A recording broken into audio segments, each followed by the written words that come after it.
Guga, inclusive hoje, né, o dia depois do Copom, o dia depois do Fed, o dia depois da super quarta, e aí ontem a gente comentava essa expectativa, né, o mercado, para onde o mercado poderia ir com essas expectativas, e o mercado deu uma animada, né, com tudo que viu ali, embora o comunicado do Copom tenha saído após o fechamento do mercado, ao longo do dia teve um ânimo ali, fechou em alta de mais de 1,8%.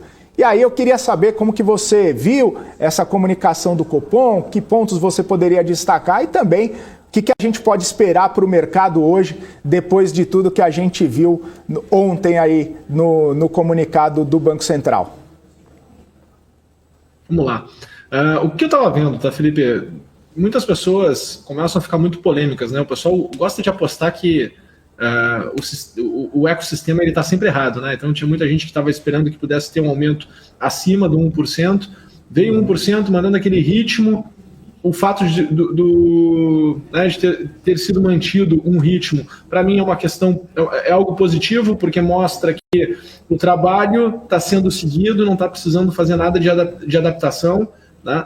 E, de certa forma, eu acho que a gente chegou naquele momento, a gente está em setembro, né? Eu acho que a próxima reunião que vai ser o ponto D mesmo, né? Se toda essa, toda essa elevação de juros, todo esse processo de elevação de juros vai impactar, de fato, na questão de inflação. Existe ainda um descompasso muito grande dentro da cadeia como um todo de fornecimento, o que gera ainda uma pressão inflacionária. Vou te dar um exemplo. Eu aqui para dentro da minha empresa, eu estou comprando aqui alguns equipamentos de uma empresa de fornecimento de computadores, né? E querendo ou não, eu estou com o meu pedido há 45 dias atrasado e parece que vai atrasar ainda mais 30 dias por falta de suprimento, né? Eles não têm lá o monitor LCD dos notebooks. Então imagina, eu vou ter um atraso de 60 dias, mais ou menos, né, na minha entrega. E isso faz com que a minha cabeça como consumidor, ela de certa forma mude, porque num ambiente normal, 15 dias de atraso faria com que eu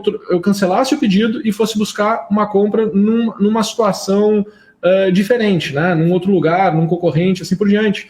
Mas o fato de não ter suprimento em todos os fornecedores, né, faz com que eu pense ao contrário, faz com que eu pense que, eu acho que eu vou ter que comprar ou mais equipamentos e deixar como estoque por medo de que lá na frente eu precise desses equipamentos e eu não queira passar pela mesma situação. Então, é interessante porque é quase que um experimento social, né, um experimento do consumidor aqui, eu vivendo esse experimento, né, e pensando como economista comportamental, me colocando assim numa situação, né, e aí, claro, depois tu extrapola, tu traz isso para uma percepção maior da economia como um todo, tu começa a entender, né, toda essa falha que a gente tem ainda em toda a cadeia, que gera, com certeza, uma pressão inflacionária e, obviamente, quando a gente olha, né, para todo o movimento de elevação do preço das commodities no mundo, começar a entender todo esse processo. Mas vai chegar um momento que isso tudo vai se equalizar, né? E eu acredito que, de fato, né, em 2022, né, essa pressão inflacionária vai se reduzir. Olhando dessa forma, né, olhando para o Copom, eu acredito que a gente está chegando naquele patamar que, quando a gente olha para a movimentação do dólar e compara com a movimentação dos juros, a gente está chegando naquele patamar do 6,5, né, de juros a 6,5. E a gente percebeu o que? Quando a gente perdeu a taxa de juros de 6,5, o dólar, de fato, ele destravou, né, e andou mais forte, né, teve uma tendência de alta mais forte, mais intensa, e a gente viu, né, ele chegar na região dos R$5, né, ele caminhar para ir para R$5, depois esse caminhar para ir para R$6. Mas o que eu quero dizer com isso? Eu acredito que depois que a gente voltando para essa região de 6,5, provavelmente a gente vai ver o dólar, né, perdendo essa região dos R$5 e podendo trabalhar em outro patamar, um patamar um pouco mais baixo. Tá? Acho que o mercado como um todo está olhando para isso, né, e somado com essa questão de vacinas, com essa questão de reabertura, né, e tudo mais, a gente pode sim ver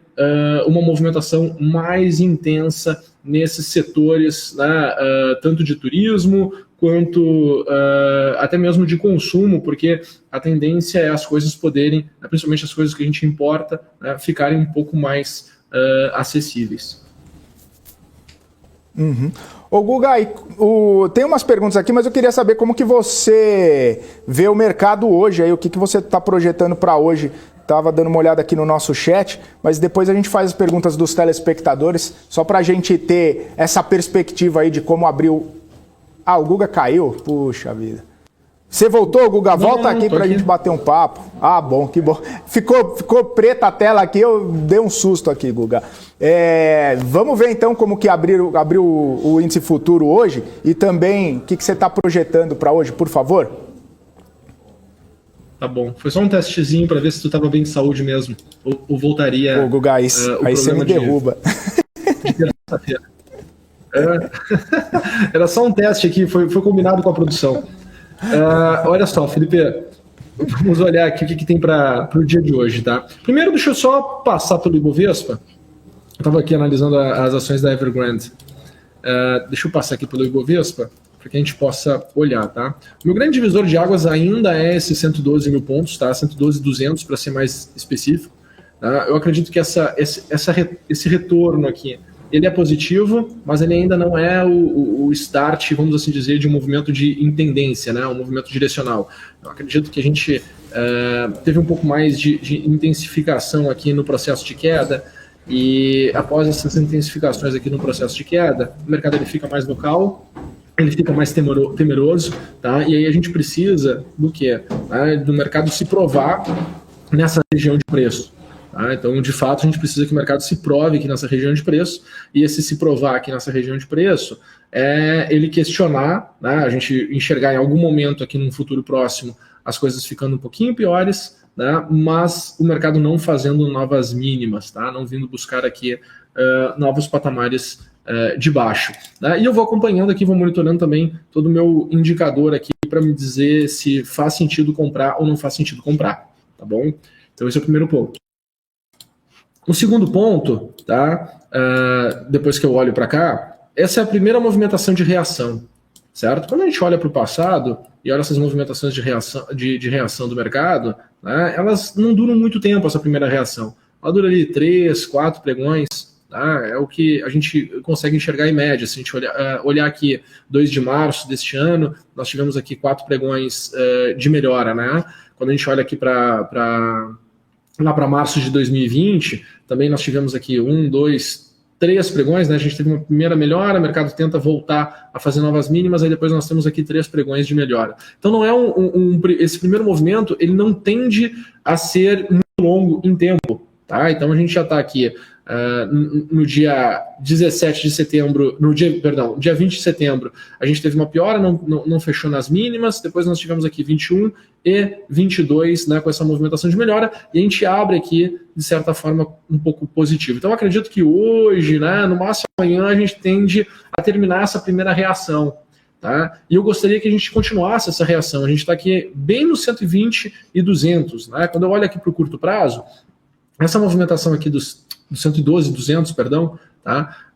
É uma região bem importante, tá? Deixa eu traçar aqui o meu cenário para que vocês possam olhar e conseguir interpretar melhor, né? Se eu tiro essas marcações, a gente tem uma interpretação. Quando eu coloco as marcações, a gente consegue ter outra interpretação, tá? Mas deixa eu tirar aqui, botar as minhas marcações, e aí a gente começa a entender. O que a gente começa a entender? Primeiro, tá? A base de dados que eu utilizo como referência para traçar o meu cenário é essa aqui, entre o dia 16 de setembro, final do dia, né, 17h30, até 20 de setembro, às 13h55, tá? Aqui eu pego essa base de dados, que foi esse movimento direcional de baixa, aconteceu em 2 etapas, e aí eu vou medindo a reação.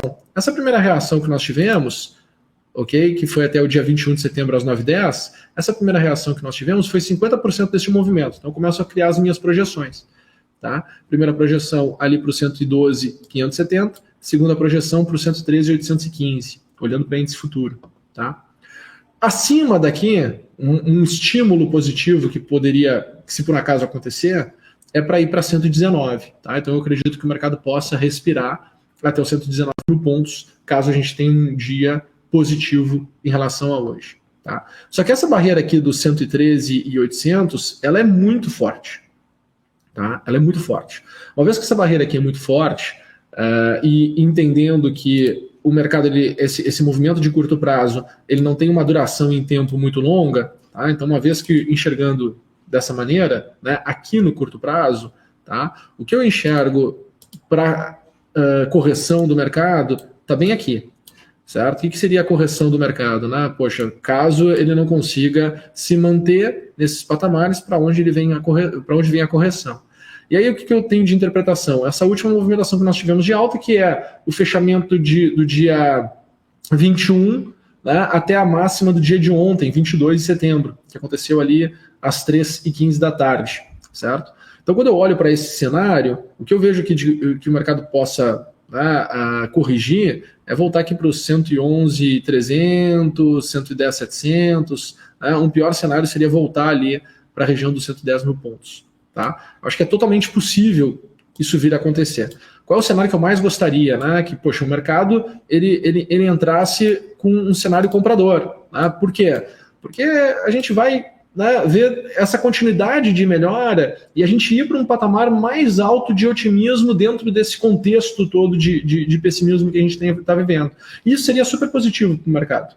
Tá? Isso faria com que aqueles participantes que estão com uma cabeça mais de proteção, de que as coisas tendem a piorar, pelo menos eles vão demorar um pouco mais para trazer esse fluxo de venda. Eles vão falar, opa, só um pouquinho, não preciso ir com tanta sede ao pote, porque o mercado, né, ele abandonou aquele ambiente de muito pessimismo. E aí vai ter aquela reflexão do tipo, poxa, a volatilidade está alta, então posso esperar um pouquinho, porque está caro para poder fazer proteção. Né? E aí tem todo um processo de reflexão novo do mercado. Então, essa resposta positiva de curto prazo vai mudar, vai fazer com que a cabeça dos investidores mude bastante.